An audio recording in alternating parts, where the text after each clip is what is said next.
পোষণ থাকে না, তারপর দেখা যায় 2-1 বছর পর কি হয়, তাদের মধ্যে সম্পর্ক ছিন্ন হয়ে যায়। লাভটা কি হয়? কিছুই লাভ হয় না। পরবর্তীতে যে লাভটা হয় সেটা দেখতে পাই আমরা সমাজে, সুইসাইড হচ্ছে। তার কোনো অংশ পাবে ছেলের, কোনো অংশ পাবে মেয়েটা, মেয়েটার কোনো অংশ পাবে ছেলে, কি লাভ হলো? কিছুই লাভ না। তো এগুলো এজন্যই করা হয় যাতে করে এই দম্পতি পবিত্র সম্পর্কটা নষ্ট হয়ে যায়, যাতে করে সুন্দর পরিবার গড়ে না ওঠে। এরপর তাদের মতামত যদি আপনি নেন সেসব মেয়েদের, তারা বলবে আমি ছেলেদেরকে বিশ্বাস করি না, আমার সংসার করার ইচ্ছা নেই। তাহলে সংসার করার যদি ইচ্ছা না থাকে একটা মেয়ের বা ছেলের, তাহলে সে ভবিষ্যৎ জীবনটা পার করবে কিভাবে?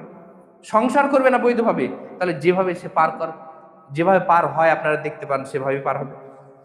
তো এগুলো সমস্ত চক্রান্ত, এর কোনো পজিটিভ ফলাফল আপনি দেখতে পাবেন না। এগুলো এজন্যই করা হয়, এজন্য এগুলো সব পশ্চিমা দেশের কিন্তু আমদানিকৃত এইসব জিনিসগুলো। আমাদের দেশে অনেক জিনিস পশ্চিমা দেশ থেকে আমদানি করা হয়, জানেন? একটা জিনিস জেনে রাখবেন, ঔষধ আমরা খাই না, ঔষধ, তো এক এক পরিবেশে এক এক ঔষধের কাজ হয়। আপনি যদি ভাবেন পশ্চিমা দেশের যে মেডিসিন সেটা আমাদের দেশে চালাবো, দেখবেন চলবে না, হবে না। কারণ পরিবেশ ভিত্তিক মেডিসিন হয়। তা আমাদের দেশে যত ধরনের অশ্লীলতা আছে সেগুলো আমাদের দেশে আমদানি করা হয়।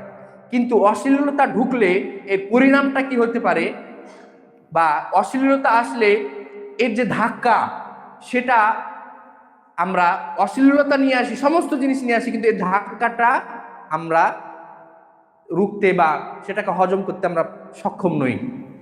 ধরেন সমস্ত ধরনের অশ্লীলতা নিয়ে আসা হলো, তাহলে কি হবে?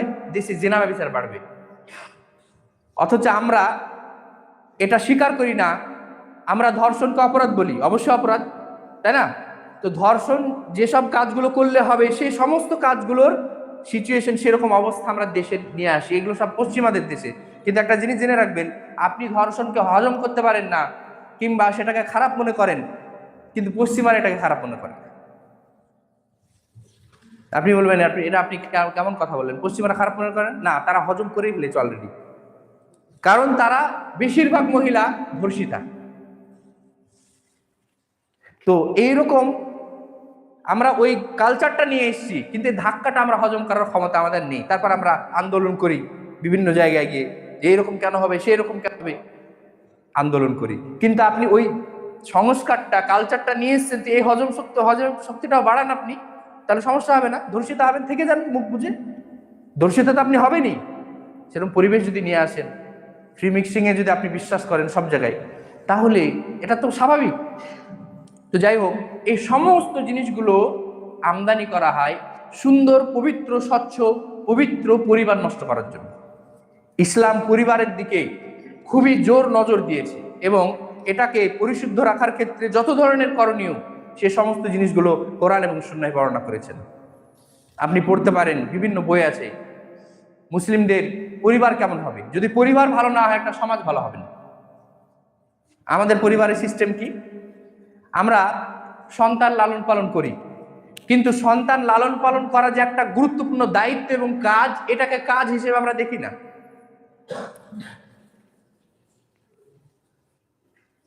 স্বামী এবং স্ত্রী উভয় চাকরি করেন, তাদের উদ্দেশ্য কি?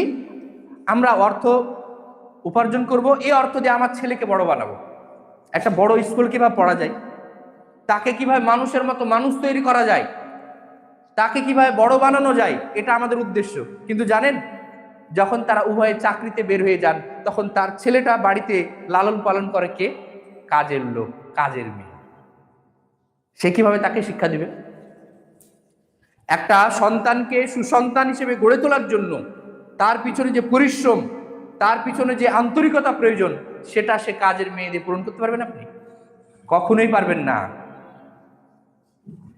তো এজন্য আমাদেরকে এই বিষয়গুলোতে ধ্যান দিতে হবে। একটা সুন্দর পরিবার যাতে করে আমরা গঠন করতে পারি, সেটা আমাদেরকে খেয়াল রাখতে হবে। সুন্দর পরিবার যদি গঠন হয়, তাহলে সুন্দর সমাজ গঠন হবে, আর সুন্দর সমাজ যদি গঠন হয়, আমাদের সুন্দর একটা দেশ গঠিত হবে। এর মূল জায়গা হচ্ছে পরিবার। এজন্য শয়তান সবসময় চায়, আমি বললাম এর আগে, যে পরিবারগুলো কিভাবে নষ্ট হয়ে যায়। এজন্য শয়তান সবচাইতে খুশি হয় যে কাজে, সেটা হলো পরিবার নষ্ট হওয়া। নবী সাল্লাল্লাহু আলাইহি সাল্লাম বলছেন, ইন্না ইবলিসা ইয়াদউ আরশাহু আলাল মা। ইবলিস তার চেয়ার পানির উপর রাখে। ইবলিসের চেয়ার পানির উপর রয়েছে, সেটা সমুদ্রে হতে পারে বা কোথাও হতে পারে, রাখে। কেন জানেন? ইবলিস চেয়ার পানির উপর রাখে। একসময় আল্লাহ তাআলার আরশ পানির উপর ছিল, তো ইবলিস আল্লাহ তাআলার নকল করতে চায়। তো সে কি করে? তার চেয়ারে বসে থাকে এবং তার ইয়াবাসু সারায়াহু, তার যে দলবল আছে, কর্মী আছে, অনুচর আছে, তাদেরকে বিভিন্ন প্রান্তে পাঠিয়ে দেয় ইবলিস, এবং বিভিন্ন অপরাধ করা। যখন সারা দিন সারা রাত ঘুরে এসে রিপোর্ট পেশ করে, তখন হাদিসে এসেছে ইয়াজিউ আহাদুহুম, একজন এসে রিপোর্ট পেশ করে ইবলিসের সামনে। সে বসে থাকে কিন্তু তার চেয়ারে, তার কর্মী এসে তাকে রিপোর্ট পেশ করছে, মা তারাকতুহু হাত্তা ফাআলা কাযা ওয়া কাযা। বলছে আমি তাকে অমুক অমুক কাজ না করিয়ে ছাড়িনি, আজকে তাকে শিরক করিয়েছি, বেদাত করিয়েছি, হ্যাঁ, তাকে ঘুষ খাইয়েছি, সুদ খাইয়েছি, মার্ডার করিয়েছি, এগুলো করিয়েছি। তো তার অনুচররা ভাবে যে যত বড় এরকম ধরনের অপরাধ, এই অপরাধের কথা আমি বসকে জানাবো, তিনি হয়তো খুশি হবেন। ইবলিস উত্তরে কি বলে জানেন? ইয়াকুলু মা সানাআতা শাইআন, তুমি তো কিছুই করতে পারোনি। তো তারা হতভম্ব হয়ে যায় যে মার্ডার করালাম, শিরক করালাম, বিদআত করালাম, আর বলছে তুমি কিছুই করতে পারোনি, তাহলে কি চাচ্ছেন? এভাবে রিপোর্ট পেশ করে। তো ইয়াজিউ সুম্মা ইয়াজিউ আহাদুহুম, তারপর আরেকজন এসে রিপোর্ট পেশ করে। তখন সে রিপোর্টে বলছে মা তারাকতুহু হাত্তা ফাররাকতু বাইনাহু ওয়া বাইনা ইমরাআতিহি। হাদিসে স্পষ্ট এসেছে, একজন এসে রিপোর্ট পেশ করছে, সে ভাবতে পারেনি যে সে এরকম সুনাম পাবে। সে রিপোর্টটা সাধারণই পেশ করছে যে আমি আজকে একটা কাজ করেছি। সেটা কি? একজন দম্পতির মাঝে বিচ্ছেদ ঘটিয়ে দিয়েছি, একজন স্বামী স্ত্রীর মধ্যে তালাক করিয়ে দিয়েছি, তাদের মধ্যে বিভেদ ঘটিয়ে দিয়েছি, বিচ্ছেদ করিয়ে দিয়েছি তাদের। তো শয়তান, যার সামনে এর আগে কিন্তু শিরক করার কথা বলা হয়েছে, বেদাত করার কথা বলা হয়েছে, যাবতীয় মার্ডার করার যত ধরনের পাপ আছে করার কথা বলা হয়েছে, শয়তান সন্তুষ্ট হয়নি। তো শয়তান যখন শয়তানের সামনে একজন এসে রিপোর্ট পেশ করছে যে আজকে আমি একজন স্বামী এবং একজন স্ত্রীর মাঝে বিচ্ছেদ ঘটিয়ে দিয়েছি, তখন শয়তান উত্তরে কি বলছে? বলছে নেমা আনতা, আরে আসল কাজ তো তুমিই করেছো। এটার কারণ কি? এটার কারণ এটাই যে পারিবারিক যদি সুশিক্ষা থাকে, তাহলে একটা ছেলে একটা মেয়ে পথভ্রষ্ট হওয়ার পরও, যেহেতু পারিবারিক তার সুশিক্ষা আছে, সে পথভ্রষ্টতার পথে স্থায়ী হয় না। সে বুঝতে পারে যে আমি কোন পরিবারের ছেলে, আমার পরিবার এরকম, কালচার এরকম, আমি এই পরিবেশে এসেছি। তাকে সব সময় তার বিবেক দংশন করতে থাকে, ফলে এক পর্যায়ে সে ফিরে আসে, শিরক করলে ফিরে আসে, বিদআত করলে ফিরে আসে, আরো অন্যান্য অপরাধ করলে ফিরে আসে। কিন্তু যার পারিবারিক সুশিক্ষা নেই, সে যদি একবার পথভ্রষ্ট হয় আর পথ পায় না। এজন্য পরিবারকে যদি নষ্ট করা যায়, পরিবারহীন যদি ব্যবস্থাপনা তৈরি করা যায়, তাহলে পারিবারিক শিক্ষা থাকবে না। আর পারিবারিক সুশিক্ষা যদি নষ্ট হয়ে যায়, তাহলে মানুষ যদি পথভ্রষ্ট হয়ে যায়, তাহলে ফিরে আসার আর কোনো সুযোগ থাকবে না। শয়তান এটাই চায়। এজন্য শয়তানের প্ল্যান দেখেন, আপনি কল্পনা করতে পারবেন না যে শয়তান পরিবার নষ্ট হলে এত খুশি হয় কেন। এজন্যই খুশি হয় যে আজকে দেখুন, যারা সমাজের ভালো কাজ করে, আসলে আন্তরিকতার সহিত কাজ করে, যারা সমাজে ভালো, আন্তরিকভাবে ভালো কোন মানুষ আপনি যদি দেখতে পান, দেখবেন তার পরিবার ভালো। এর মানে এই নয় যে এখানে এক্সেপশন নেই বা ব্যতিক্রম নেই, ব্যতিক্রম আছে। কিন্তু বেশিরভাগ ক্ষেত্রে যদি পরিবার সুন্দর হয়, তাহলে আপনার ছেলে সুন্দর হবে, আপনার মেয়ে সুন্দর হবে, আপনার সুন্দর একটা সমস্ত কিছু সুন্দর হবে। তো এই জন্য পরিবারকে আমাদেরকে ধ্যান দিতে হবে, যাতে করে আমরা সুন্দরভাবে পরিবার করতে পারি। পরিবারের ক্ষেত্রে দেখতে হবে পরিবারে আপনার কি কি দায়িত্ব আছে, সেগুলো আপনাকে যথাযথভাবে পালন করতে হবে। তাহলে পরিবার যদি আমরা সুন্দর করতে পারি, তাহলে একটা সমাজ সুন্দর হবে। সমাজ যদি সুন্দর হয়, সেখানে বিচ্ছিন্নতা থাকবে না। আল্লাহ রাব্বুল আলামিন কখনোই বিচ্ছিন্নতা পছন্দ করেন না, সেটা পরিবারের মধ্যে হোক কিংবা সমাজের মধ্যে হোক, কখনোই বিচ্ছিন্নতা পছন্দ করেন না। এই জন্য আল্লাহ তাআলা সকল মানুষকে একত্রিত করে এক জায়গায় করে আল্লাহ তাআলা কথা বলেছেন। আল্লাহ তাআলা বলছেন, ইয়া আইয়ুহান নাস ইন্না খালাকনাকুম মিন যাকারিন ওয়া উনসা। এই আয়াতটি এত জামে, এত প্রভাবশালী, আপনি কল্পনা করতে পারেন না। এইরকম ধরনের একটা কথা, কথাটার মানে কি? হে মানুষ সকল, আমি তোমাদেরকে সৃষ্টি করেছি একজন পুরুষ আর একজন নারী হতে। আজকে বিভিন্ন ধর্ম দেখতে পাবেন পৃথিবীতে, কেউ মনসা পুজো করছে, কেউ যিশুর পুজো করছে, আরো বিভিন্ন ধরনের দেখতে পাবেন, কেউ দুর্গা পুজো করছে, আরো বিভিন্ন ধরনের দেখতে পাবেন। তো তাদেরকে যদি জিজ্ঞেস করেন যে আপনারা যার পুজো করছেন তিনি কে, বলছে তিনি আমাদের ভগবান। তো ভগবান, আচ্ছা আপনাদের যে ভগবান তিনি কি সকল মানুষকে সৃষ্টি করেছেন, এরকম কোনো কথা জানা আছে আপনার? যে দুর্গা বলছে, হে মানুষ সকল শোনো, তোমাদের সকলকে আমি সৃষ্টি করেছি, ফলে তোমরা আমার পুজো করে ইবাদত করো, এরকম একটা কথা পাবেন না। কিন্তু আল্লাহ তাআলা যেহেতু প্রকৃতই সমস্ত মানুষের স্রষ্টা, তার জন্য তিনি বলছেন, ইয়া আইয়ুহান নাস ইন্না খালাকনাকুম। এই আয়াতটি এত সুন্দর আয়াত। এই আয়াতে আল্লাহ তাআলা সকল মানুষকে একত্রিত করেছেন। তারপর এটা গেল মানুষের দিক দিয়ে। এবার মুমিনের দিক দিয়ে আল্লাহ তাআলা বিভিন্ন জায়গায় যে কোনো বিধানের আদেশ এবং নিষেধের ক্ষেত্রে মুমিন শব্দ উল্লেখ করেছেন। সেখানেও কিন্তু আল্লাহ তাআলা সকল মুমিনকে একত্রিত করেছেন। কোন একটা বিধানের আদেশ যখন করেছেন সেটা সামগ্রিকভাবে করেছেন, কারণ আল্লাহ তাআলা সামগ্রিকতা এবং একতা এটা পছন্দ করেন। এজন্য কোরআনের বিভিন্ন জায়গায় আল্লাহ তাআলা এই বিষয়ে সুন্দরভাবে বর্ণনা করেছেন। আল্লাহ তাআলা বলছেন, ওয়াতাসিমু বিহাবলিল্লাহি জামিআ ওয়া লা তাফাররাকু। তোমরা একত্রিতভাবে আল্লাহ তাআলার রজ্জু ধারণ করো, ওয়া লা তাফাররাকু, এবং পরস্পরে বিচ্ছিন্ন হয়ো না। বিচ্ছিন্ন হলে কি হয়? বিচ্ছিন্ন হলে সমাজে বা দেশে শান্তি থাকে না।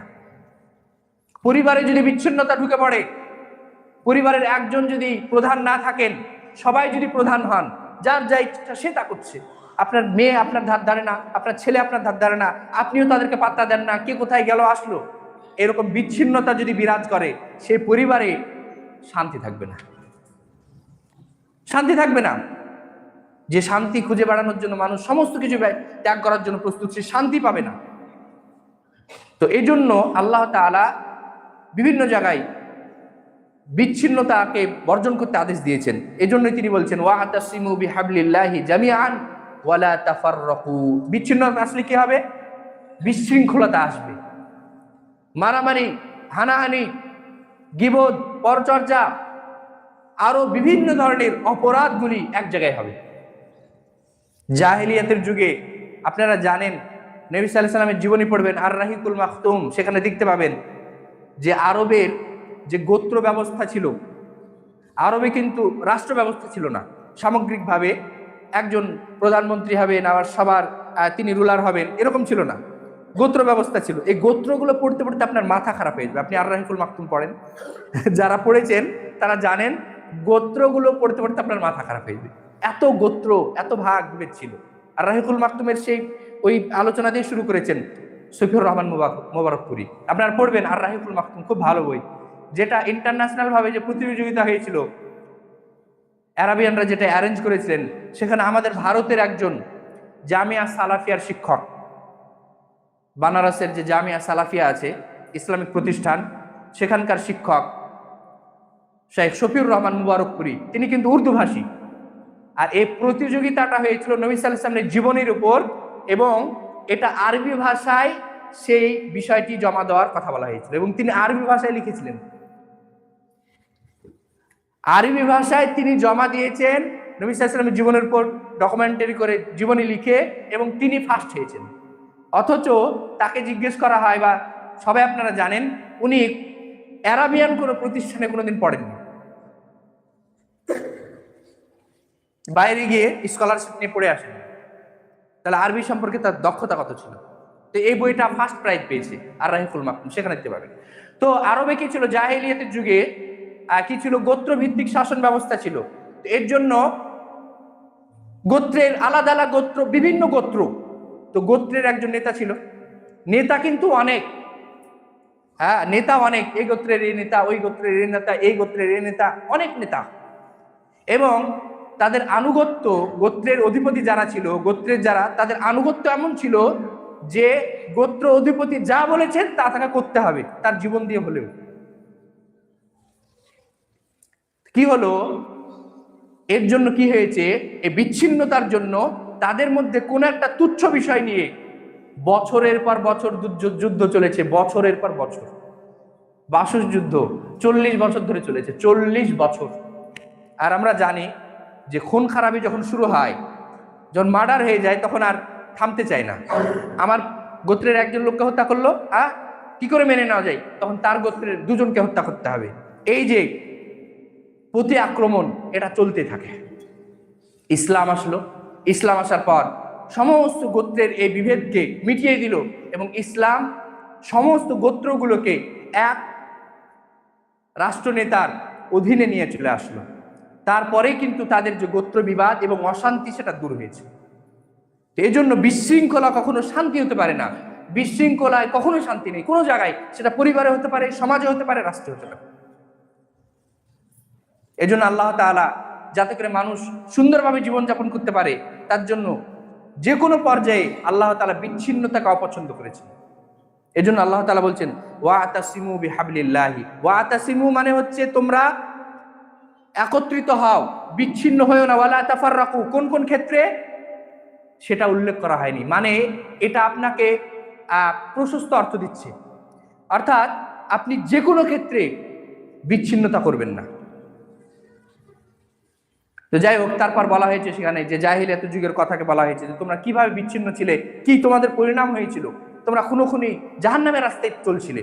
ওয়াজকুরু নি'মাতাল্লাহি আলাইকুম, আল্লাহ তাআলার সে নিয়ামতকে স্মরণ করো। ইয কুনতুম আ'দাআন ফাআল্লাফা বাইনা কুলুবিকুম, যখন তোমরা পরস্পরে এই বিচ্ছিন্নতার কারণে শত্রু ছিলে, তখন আল্লাহ তাআলা এই ইসলামের মাধ্যমে তোমাদেরকে একত্রিত করে তোমাদের আপোষের মধ্যে ভ্রাতৃত্ব স্থাপন করে দিয়েছিলেন। ওয়া কুনতুম আলা শাফা হুফরাতিন মিনান নার, তোমরা জাহান্নামের কিনারায় দাঁড়িয়েছিলে। তো যাই হোক, এজন্য বিচ্ছিন্নতা কখনোই শান্তি এনে দিতে পারে না।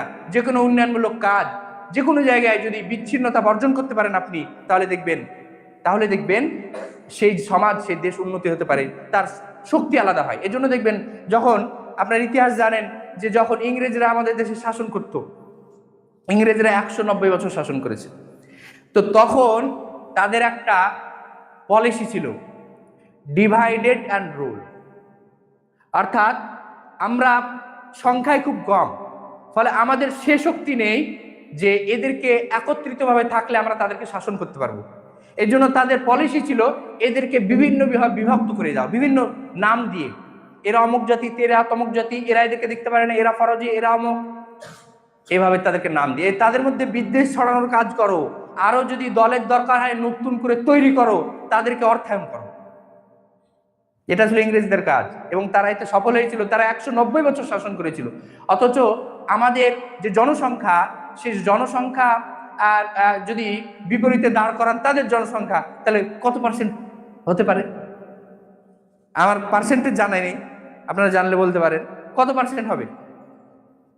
তারপরও তারা আমাদেরকে শাসন করতে পেরেছিল, কেন? এই বিচ্ছিন্নতার মাধ্যমে। তো যাই হোক, আপনারা সকলেই জানেন যে আমি এই জুমায় একটা প্রস্তাব দিয়েছিলাম, সেটা হচ্ছে যে আমাদের এই সমাজটা ছিল, আছেও এখনো, কিন্তু তার একটা সুগঠিত একটা রূপ ছিল না। তার জন্য প্রস্তাব দিয়েছিলাম যে এখানে যদি একটা সুন্দর সুগঠিত সমাজ হয়, তাহলে আমরা বিভিন্ন উন্নয়নমূলক কাজ এবং আমাদের পারস্পরিক যে সম্পর্ক, ভ্রাতৃত্ব, সেটা আমরা বাড়াতে পারবো। তা আলহামদুলিল্লাহ সেই প্রস্তাব গ্রহণ করা হয়েছিল, এবং সেই প্রস্তাব অনুযায়ী কয়েক দফা মিটিংও হয়েছে। মিটিং হওয়ার পর আমাদের কার্যকরী কমিটিও গঠন হয়েছে। তো আপনারা অনেকেই জানেন না, তো কার্যকরী কমিটি গঠন হয়েছে, কিন্তু এখনো আমাদের সদস্য পদ, অনেকে সদস্য আছেন কিন্তু অলিখিতভাবে। আমার যতটুকু জানা যে পাকাপোক্তভাবে, অলিখিতভাবে অনেকে সদস্য আছেন। তো আমরা আলহামদুলিল্লাহ কমিটি গঠন হয়েছে। তা আমরা চাই যে এখানে সুন্দর নির্দিষ্ট সদস্য থাকুক এবং যাতে করে তারা লিখিতভাবে সদস্য থাকুক, এই ব্যবস্থার জন্য কমিটির কর্তৃপক্ষ থেকে আমি আপনাদেরকে বলছি যে এই মসজিদের সদস্য পদ গ্রহণ করার জন্য আপনাদেরকে আহ্বান করা হচ্ছে। যদি আপনারা চান তাহলে এই সমাজের কদবেলতলার জামে মসজিদের সমাজের সদস্য পদ আপনারা গ্রহণ করতে পারেন। তার জন্য কিছুই করতে হবে না, আপনার নাম এবং ঠিকানা লিখতে হবে। আপনারা চাইলে ফর্ম পাবেন, ফর্মও তৈরি করা হয়েছে আমাদের, তো আপনারা এটা চাইলে করতে পারবেন। দেখেন, যদি আমরা এখানে সুগঠিত একটা সমাজ তৈরি করতে পারি তাহলে সুন্দরভাবে আমাদের কাজ করবো। আপনারা অনেকেই জানেন না, আমাদের এই মসজিদের খরচ মোটামুটি ধরেন 15,000 মাসে। 15,000 মাসে, এই 15,000 টাকাও ঠিকঠাক উঠতে বা বিভিন্ন সমস্যা হয়ে যায়। কেন জানেন? 15,000 টাকা এই জন্যই সমস্যা হয়, মাত্র 15,000 টাকা। কেন? কারণ সুগঠিত একটা সমাজ নেই। সুগঠিত যে একটা সমাজ থাকে তাহলে এটা কোনো ব্যাপারই না, এরকম আরো সমস্যা।